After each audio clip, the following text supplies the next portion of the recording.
right, these notes are going to give you some more information regarding square roots and evaluating them this time instead of simplifying them, and then solving some quadratic equations. So I'm going to go back and recap some of the symbols we've been talking about since the new unit began, just to make sure that you're on the same page with me. The symbols that we are going to be using are your square root symbols, but remember they have new names now. So the square root symbol is officially known as the radical sign. Right? And the number underneath, or variable underneath, depending on what's underneath there, right, is known as the radicand. And then there's something about the answers that comes out differently each time it's written. If you have just the radical of a number, then your answer is determined to be positive. So that's a positive answer. Okay. If you have a negative sign on the outside of the radical, then that is determined to be a negative answer.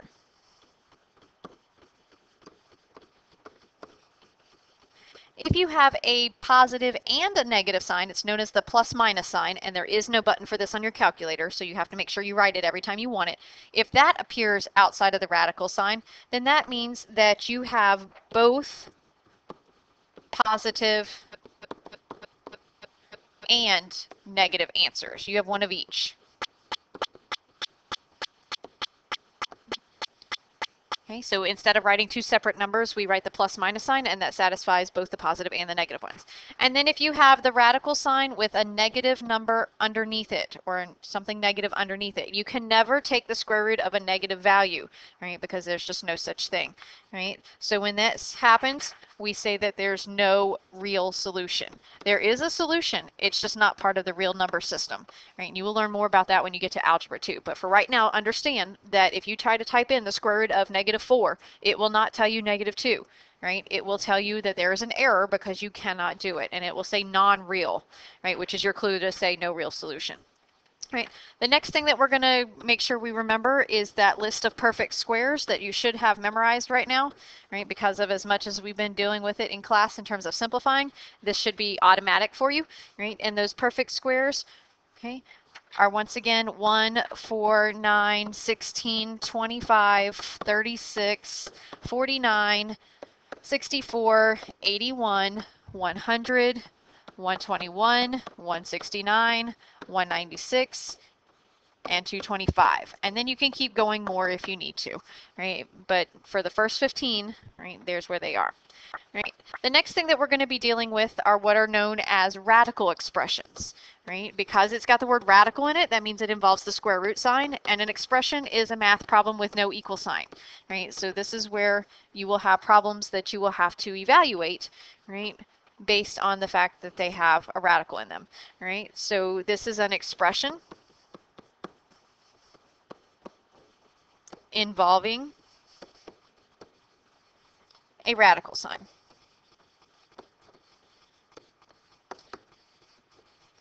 Okay, and I'll give you a couple of examples just so you see what I'm talking about. Right, the first one would be if I have radical 5 plus 4. 5 plus 4 is an expression, and it's underneath the radical sign. So we simplify this to make it square root of 9, and then we simplify further. Square root of 9 makes 3. So the final answer to this one would be 3. Okay. Likewise, if I had plus or minus the square root of 45 minus 20. Okay, I still have an expression underneath my radical sign. I also have a plus minus sign outside, which means it stays with my answer. So I have plus minus square root, and then 45 minus 20 is 25, right? And we know that the square root of 25 is 5, so your final answer is plus minus 5, which means that it's positive 5 and negative 5. So it's two answers, but it's written with one symbol. Okay.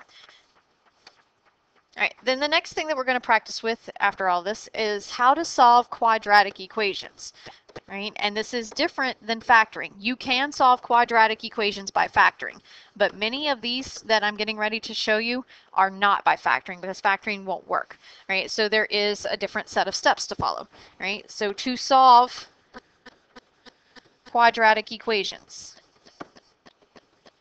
and remember, they must have a high power of 2 to be considered quadratic, and they must have an equal sign to be an equation. You are going to isolate, which means get it by itself, the x squared, then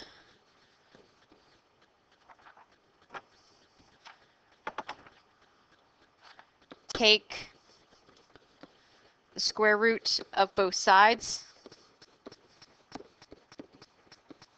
to get x, because the opposite of squaring a number is square rooting it, right? So that's what we'll take a look at, right? And then there will be 3 possible outcomes, and this is where you've got to make sure you ask yourself, which one am I dealing with, right? And I'll try to help you out as much as possible in terms of ways to remember this, but there are 3 possible outcomes.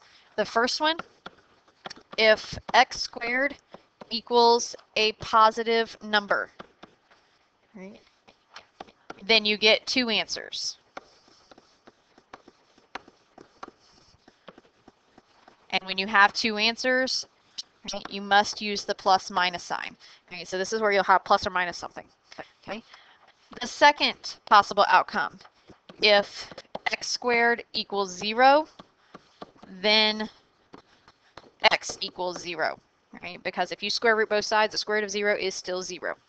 And the third possible outcome, if x squared equals a negative number, right, then there is no real solution. Because remember, you cannot square root a negative number. Okay, so I will keep asking yourself over and over again as we get to this point when you go to do your very last step, which one of these 3 cases it might be.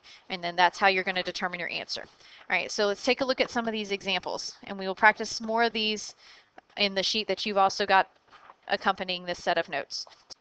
Right, so if you have 4x squared minus 100 equals 0, right, you still have to get x squared by itself, so you still have to think about your normal equation solving steps. I will need to add 100 over. So now I have 4x squared equals 100. Then I will need to get rid of the 4 by dividing by 4. And now I have x squared equals 25. Well, I know in order to get rid of this squared, I have to do the square root so that it cancels off.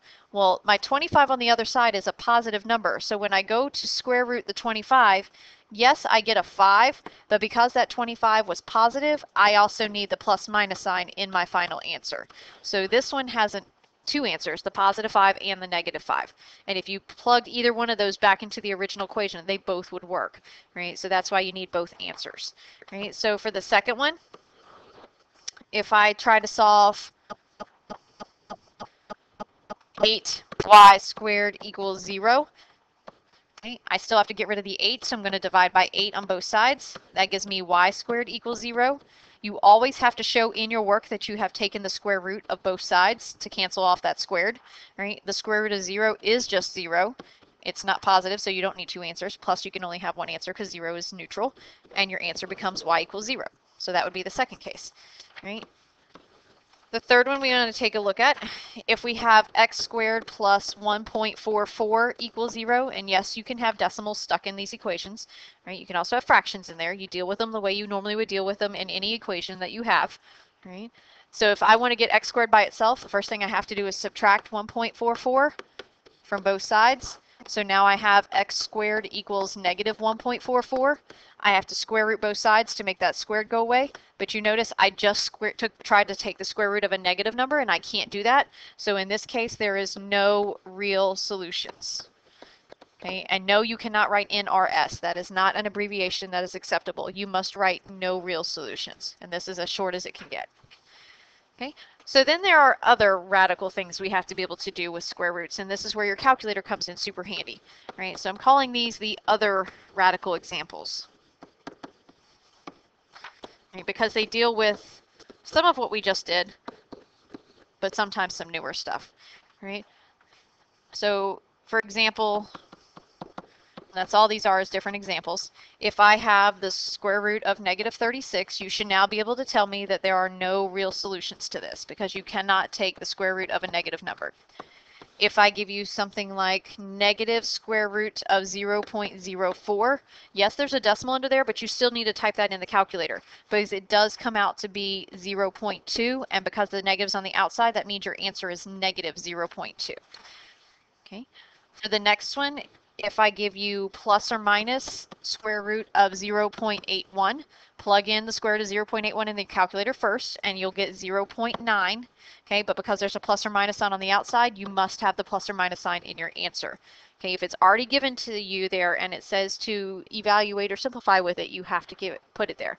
Right? But if it's part of an equation and you have to determine when to use it, that's something you'll have to know differently. All right, for the next one, this one looks a little different, but it's still using a radical expression. All right, it's going to tell you to do this, and you're going to find this piece of a formula later on in this chapter, right, once we start getting towards the end. But for right now, you just have to know how to evaluate with it. All right, so you want to evaluate b squared minus 4 times a times c, all under the radical, if a equals 3, b equals -7, and c equals 6. Remember, this is where you take the letters out, put the numbers in. Right? If you're going to use your calculator to help you out with this, please use parentheses around all values when you type it in. Right? Otherwise, the calculator will misinterpret what you're trying to say, and it will come out with the wrong answer. Or you can play it safe and use the calculator very minimally. Right? So for b squared, because b is a negative number, I have to put -7 in parentheses and then the squared. If you do not do that, you've already messed up your problem. All negative b values must remain in parentheses. Right? Then do -4 times a, which is 3, times c, which is 6. And all of that's under the radical sign. Right? If you go through PEMDAS, you've got to do all of that under the radical sign first before you can take the square root last. Right? So if I get down to all of this, my square has to be done first. Right? So if I'm trying not to use the calculator the whole time, -7 squared is +49. Minus, and then you can do all three of these together. 4 times 3 is 12, 12 times 6 is 72. So now I'm down to this expression. Well, then I can do 49 minus 72, which is going to give me -23, but that's still under the radical. And now when I get down to this point, my calculator is going to tell me I can't do this because there is no real solution. Okay, if you type it into the calculator from the beginning, right, without doing any of the little steps along the way, as long as you use parentheses and everything looks the way it's supposed to be and everything is under the radical sign, then it will also tell you no real solutions. Right? But if you're not getting that same answer, then you need to either learn how to type it in better or you need to resort back to using order of operations. Right, for this next one though, it has to be strictly calculator based because the answers do come out to be pretty weird decimals, and the only way you're going to get them to come out the way you want them to is to use the calculator correctly.